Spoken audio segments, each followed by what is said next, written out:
Vande Mataram viewers. आज का ये पेपर बरकतुल्लाह विश्वविद्यालय के अंतर्गत आने वाले बीबीए, बीपीएस और बीकॉम फर्स्ट ईयर के विद्यार्थियों के लिए है। ये 14 जून 2023 को पेपर हुआ था। उसको हम इंग्लिश का जो पार्ट है उसको सॉल्व करेंगे। English language and Indian culture, ये आपके पेपर का नाम है। शुरू करते हैं बिना देरी किए हुए। Which are the following statement is true? इनमें से कौन से कथन सत्य हैं? Tagore received Nobel prize in 1913 में उन्हें नोबेल पुरस्कार मिला, सही है। Where the mind is without fear is written by Tagore, ये भी सही है। Tagore compares reason with stream, ये भी सही है। तो इसका मतलब है ऑप्शन डी इसका सही है। ऑल ऑफ दीज, तीनों कथन सत्य हैं। Next question, question number second. Tagore invokes fearless mind, A option सही है। Next question, according to Gandhi ji the baby takes first lesson from his mother. Next question, अगला प्रश्न देखते हैं हम। Question number 4, Gandhi ji believe that education of the heart can be imparted through teacher, B option इसका सही है। ये थोड़ा सा मॉडिफाई करके पूछा गया है क्वेश्चंस। अगर वीडियो काम का लगे तो आप इसे शेयर जरूर कीजिएगा अपने दोस्तों के साथ जिनका एग्जाम नहीं हुआ है, उन्हें भी फायदा हो जाएगा इससे। Question number 5, astrologer predicted that वेलान would live in 3 storeyed house. ये जो जीवाजी विश्वविद्यालय ग्वालियर का जो पेपर था उसमें एक क्वेश्चन पूछा गया था। लास्ट ईयर मेरे चैनल पर है। देखिए, आप लोग मेरी 1 या 2 ही वीडियो देखते हैं, एनईपी प्लेलिस्ट में देखिएगा। फर्स्ट ईयर की सारी वीडियोज ली हैं, सारी वीडियो काम की हैं आपकी। हिंदी, इंग्लिश, योग एवं पर्यावरण और आपका योग एवं पर्यावरण, योग एवं ध्यान पर्यावरण, ये वाला, और हिंदी इंग्लिश वाला। साथ ही साथ सेकेंड ईयर की अगर आप तैयारी करने वाले हैं तो सेकेंड ईयर के लिए एक अलग से सेकेंड ईयर नाम से प्लेलिस्ट है, उसमें सेकेंड ईयर के वीडियो बनाए गए हैं। उसमें पर्यावरण और योग की जगह 2 नए सब्जेक्ट आए हैं, वो आप देख लीजिएगा। सिलेबस के बारे में भी चर्चा की गई है। नेक्स्ट क्वेश्चन देखते हैं, क्वेश्चन नंबर 6। विलान looked after dash tree for years, कौन से ट्री को लुक आफ्टर किया काफी समय तक? मार्गोसा। क्वेश्चन नंबर 6 का बी ऑप्शन सही है। Question number 7, the wonder that was India is about, किसके संबंध में है? तो ये संबंध में है हिंदू सिविलाइजेशन, यानी हिंदू सभ्यता के बारे में बताता है। ए ऑप्शन इसका सही होना चाहिए। इवोल्यूशन ऑफ हिंदू रिलीजन का मतलब है हिंदू धर्म के विकास के बारे में बताया उन्होंने, सभी धर्मों के विकास के बारे में बताया।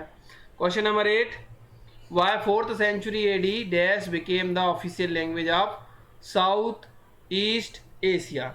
8 का ऑप्शन आना चाहिए सही, B, Pali, B option. Next question है question number 9, preface to Mahabharata is written by C Rajagopalachari. C stands for Chakravarti, यानी सी का अर्थ है चक्रवर्ती। राजगोपालाचारी उनका पूरा नाम है। 10वां प्रश्न, which of the following statement are true, इनमें से कौन से कथन सत्य हैं? The Mahabharata was fought in Kurukshetra, सही है। Kauravas were the sons of Gandhari, ये भी सही है। The Mahabharata was written by Vyasa, ये भी सही है। इसका मतलब है डी ऑप्शन सही है। सभी उपयुक्त कथन सभी सत्य हैं। All of these are true. Question number 11, Bhishma mother was, यानी भीष्म की माता कौन थी? उनकी माता थी गंगा। गंगा पुत्र भीष्म कहा जाता है उनको। यहाँ पर एक पैराग्राफ दिया है स्मोकिंग से रिलेटेड, देख लीजिए। Smoke is the single largest prevalent cause, तो ये आप स्क्रीनशॉट ले लीजिएगा। मैं इसके आंसर बता देता हूँ आपको। यहाँ पर भी आप स्क्रीनशॉट ले लीजिएगा एक एक करके। और अगर आपको वीडियो काम का लगे तो लाइक ज़रूर करिएगा, और चैनल पर नए हैं तो सब्सक्राइब कीजिएगा। लाइक करने में, शेयर करने में, सब्सक्राइब करने में मुझे कोई पैसा नहीं मिलता है, ठीक है, और आपका थोड़ा सा समय लगेगा बस। Question number 12, in India daily about 2200 people die due to accidents, starvation, तो ड्यू टू स्मोकिंग, सी विकल्प सही है। Next question, question number 13, it is difficult to give up smoking because craving for cigarette is immediate. Question number 13 जो है उसका ए option सही है। Next question पर चलते हैं, क्वेश्चन नंबर 14, ये भी अभी पैराग्राफ से अनसीन पैसेज है। Nicotine brings out dash changes in brain, तो nicotine brings the structural changes in brain. Next question है question number 15, 3 countries where incidence of smoking is going, तो 3 जो कंट्री हैं, 3 देश जो आपको बताना है इसमें से वो है इंडिया, इंडोनेशिया और चाइना, जो कि पैराग्राफ में बात की गई है। 15 का डी आंसर सही है। 16वां प्रश्न, the noun from the preventable is, तो प्रिवेंटेबल का नाउन क्या होगा? तो प्रिवेंट, तो प्रिवेंशन इसमें नहीं दिया हुआ है, तो प्रिवेंट दिया है तो इसे भी मान लिया जाएगा। सी ऑप्शन इसका सही है। क्वेश्चन नंबर 17 पर चलते हैं। Non availability of cigarette to smokes can cause, क्या हो सकता है ऐसा? अगर जो स्मोकिंग करता है उसे सिगरेट या स्मोकिंग का ना मिले तो ये symptoms of agitation, B option इसका सही है। नेक्स्ट क्वेश्चन देखते हैं। क्वेश्चन नंबर 18 नीचे ही लिखा हुआ है, dash group are taking up smoking more readily, तो इसका आंसर आएगा सी, हायर एजुकेशन वाली, हायर क्लास। नेक्स्ट क्वेश्चन है 19, what starts as an experiment soon turns into a dash, तो 19 का क्या आएगा? 19 का सही ऑप्शन आएगा हैबिट बन जाती, कोई भी चीज़ को, आदत को अगर हमने नहीं बदला तो वो लत बन जाती है। ठीक है। Question number 20, people habitually smoke while reading after meal with coffee, ये इसी में दिया हुआ पैराग्राफ में, ऑल ऑफ दीज आएगा इसका। 20 का डी विकल्प सही होगा। अगला फिर भी पैराग्राफ दिया 21 से 26 तक, द बॉल पॉइंट पेन, इसमें बॉल पॉइंट पेन के बारे में बताया गया किस प्रकार बॉल पेन का आविष्कार हुआ, और ये आविष्कार किसने किया?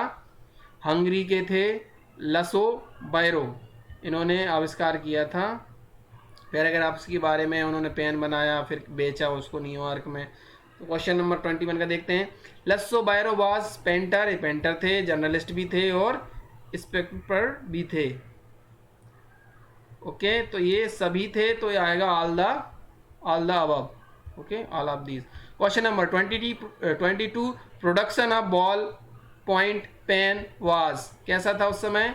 बॉल जो अभी आप बॉल पॉइंट पेन यूज़ करते हैं ना, वो बहुत एक्सपेंसिव था पहले प्रोडक्शन करना, अब तो 2-2, 3-3 रुपये में मिल जाते हैं। Next question, ball point pens first market sale was organised in 1945 in New York, यही लिखा है, देखो ये लिखा है ऑर्गेनाइज इन 1945 लिखा है ना। नेक्स्ट क्वेश्चन है, द नाउन ऑफ द कंपोजिस, कंपोजिशन 24 का बी ऑप्शन सही है। नेक्स्ट क्वेश्चन है, अपोजिट ऑफ एक्सपेंसिव, एक्सपेंसिव का आपको विलोम शब्द बताना है, वो होता है चीप, चीप यानी सस्ता, एक्सपेंसिव यानी महंगा। Question number 26, how many pens we are sold out in a sale organise, थोड़ा सा यहाँ पर आप आपकी वीडियो की क्वालिटी को हाई कर लीजिए, यहाँ पर थोड़ा सा क्लियर नहीं है ये जो फोटो मुझे मिला है। How many pens we are sold out in a sale organise, तो कहाँ पर जो सेल लगी थी उसमें 10,000 पेन रखे गए थे पहली बार में और 10,000 बिक गए थे। ठीक है, 10,000। क्वेश्चन नंबर 26 का ए ऑप्शन सही है। नेक्स्ट क्वेश्चन है, which of the following sentences का, इनमें से क्या सत्य है? The sun rises in the east, they play in the ground, या ए बी? देखिए मेरे हिसाब से ए वाला तो एकदम सही है, इसमें लिखा है they play in the ground, एक they play on the ground होना चाहिए, अगर फील्ड होता तो इन हो सकता था, तो 27 का ए ऑप्शन सही है।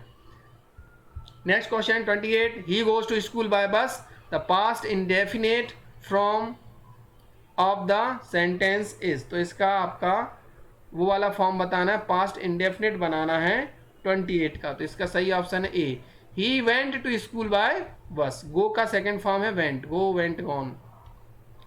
दे change their old car, the sentence is, ये आपको बताना है कि ये सेंटेंस किस काल का वाक्य है ये, तो ये किस काल का वाक्य है? पास्ट इंडेफिनेट टेंस का, इसमें इंडेफिनेट की स्पेलिंग त्रुटिपूर्ण है, देख लीजिएगा। Next question number 30, which of the following sentences is in present indefinite tense, यानी इनमें से कौन सा जो सेंटेंस है वो प्रेजेंट इंडेफिनेट में है?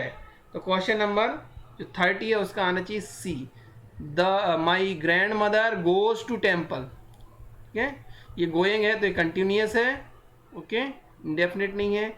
डिड लगा हुआ है, ये पास्ट का है, ये भी सेकेंड फॉर्म में ड्रो में भी पास्ट इंडेफिनेट का है। प्रेजेंट इंडेफिनेट का क्वेश्चन है कौन सा है? सी वाला ऑप्शन सही है इसका, 30 का सी।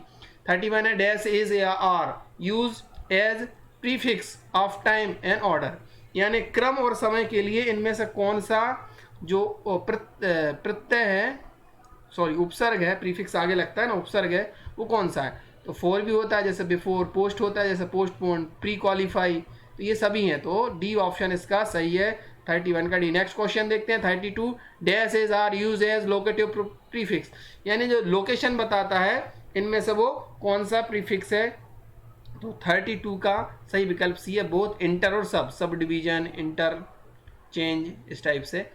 which of the following suffix should be used to make the word refuse into its noun, यानी रिफ्यूज में अपने को कौन सा ऐसा प्रत्यय लगाएं जिससे रिफ्यूज नाउन बन जाए। अभी रिफ्यूज क्या है, ये क्रिया है, तो रिफ्यूजल, ए ऑप्शन इसका सही है 33 का A. Next question 34, add suffix to the word happy to change into noun, noun बनाना है हैप्पी को, तो हैप्पीनेस, लास्ट ईयर का क्वेश्चन रिपीट हुआ है, हैप्पीनेस बोलते हैं, तो ए ऑप्शन सही है। 35 देखते हैं, सिनोनिम्स ऑफ चीयर, चीयर का आपको समानार्थी शब्द बताना है, तो ये क्वेश्चन नंबर 35 है। सिनोनिम्स चीयर का अपलॉड, एक्सट्रॉड, प्रेस, ऑल ऑफ दीज, ये सभी। नेक्स्ट क्वेश्चन, क्वेश्चन नंबर 36 देखते हैं, सिनोनिम्स ऑफ विक्ड, विक्ड यानी होता है दुष्ट, इसका सही पर्यायवाची एविल, एविल यानी क्या होता है, एविल यानी भी ऐसे दुष्ट, या हिंदी में बोलेंगे तो दुर्जन, खलनायक जैसे होता है। सिनोनिम्स ऑफ वीक, वीक का आपको पर्यायवाची बताना है, तो वीक का पर्यायवाची लास्ट ईयर का क्वेश्चन है, मुझे जहाँ तक याद आ रहा है, अगर आपने वीडियो देखा होगा तो सही किया हुआ, feeble. Next question 38, antonyms of disclose, disclose का आपको अपोजिट बताना है, एंटोनिम बताना है, तो ये है कॉन्क्रील, ओके, विरोधी बताना है। 38 का भी ये आ गया, ये ऑप्शन इसमें बहुत हैं। 39 का एंटोनिम्स ऑफ फियर्स, फियर्स का आपको विरोधी यानी विलोम शब्द बताना है, 39 का ये जेंटल, ठीक है, इसका मतलब होता है रुक्ष, इसका क्या कहते हैं हम, जेंटल यानी होता है सौम्य, और फियर्स यानी होता है, फियर्स का अर्थ आपके हिसाब से ये है रुद्र, हिंदी में बोलेंगे Rudra. Next question number 40, dash is usually served at the end of the meal, तो इसमें डेजर्ट कौन सा आएगा, इसमें आएगा ऑप्शन आपका 40 का ए वाला, ये ना, क्योंकि खाने के बाद मीठा होता है ना, तो ये डेजर्ट वाला मीठा है, डेजर्ट ए वाला। दूसरा वाला डेजर्ट है रेगिस्तान, और तीसरी वाली स्पेलिंग है डेजर्ट, जो डेजर्टेशन होता है ना, जैसे पीएचडी या एमफिल वगैरह में एक शोध प्रबंध देते हैं, बुक देते हैं, उसको डेजर्टेशन बोलते हैं। उससे 41 है, डैश इज लवली टुडे, तो यहाँ आ जाएगा वेदर, और वेदर की स्पेलिंग क्या है, वो कौन से वाले वेदर की, मौसम की, वो है ए। 41 का भी ए आंसर सही है। Question number 42, study of stars and planet called astrology, A option सही है। Next question 43, that which can not be satisfied, जो संतुष्ट ना हो उसे क्या कहते हैं, उसे कहते हैं इनसेटिएबल, ए ऑप्शन इसका सही है। नेक्स्ट क्वेश्चन पे चलते हैं, अंतिम कुछ क्वेश्चन है देखिए। Next 44, iron sinks in water but wood does not sink, which word is material noun, तो मटेरियल नाउन क्या है, लकड़ी भी है और आयरन भी है, धातु लकड़ी सभी ये क्या है, ये क्या है, ये मटेरियल नाउन में आती हैं, तो इसमें ए और बी दिया है ना, सी ऑप्शन इसका सही है 44 का। Question number 45, they help themselves आएगा, 45 का सी ऑप्शन सही है। Next question 46, his father is an experience and famous doctor, the word famous is in this sentence, यानी इस सेंटेंस में जो फेमस वर्ड है वो क्या है, वो एडजेक्टिव है, 46 का बी आंसर सही है। Why did she dash this foolish act, तो यहाँ पर क्या आएगा, व्हाई डिड सी, क्या आएगा, डू आएगा, डज आएगा, बताओ, 47 का ए आएगा। और यहाँ पर देखिए क्वेश्चन मार्क होना चाहिए ना, यहाँ पर क्या होना चाहिए, यहाँ पर होना चाहिए क्वेश्चन, ठीक है, यहाँ सेमी कॉलम लगा हुआ है। Next 48, the child ran to his mother, insert adverb, adverb करना है, the child ran quickly to his mother, 48 का ए। नेक्स्ट 49 है, द प्लेन टुक ऑफ, ये वाला take off, took off, O double F वाला ऑफ आएगा, 49 का B answer सही है। लास्ट वाला क्वेश्चन देखते हैं, 5वां, I purchase dash umbrella insert article, आपको इसमें सही आर्टिकल यूज़ करना है। तो जो वॉवेल से शुरू होते हैं उसमें एन लगता है। आई परचेज्ड एन अम्ब्रेला, भले ही वो यू जो है आपका अम्ब्रेला प्रोनाउंसिएट हो रहा है, इसलिए आपका 50 का यानी 40 का आपका ए ऑप्शन आएगा। ठीक है, तो यहाँ पर क्या है 50% समाप्त होते हैं। Thank you for watching.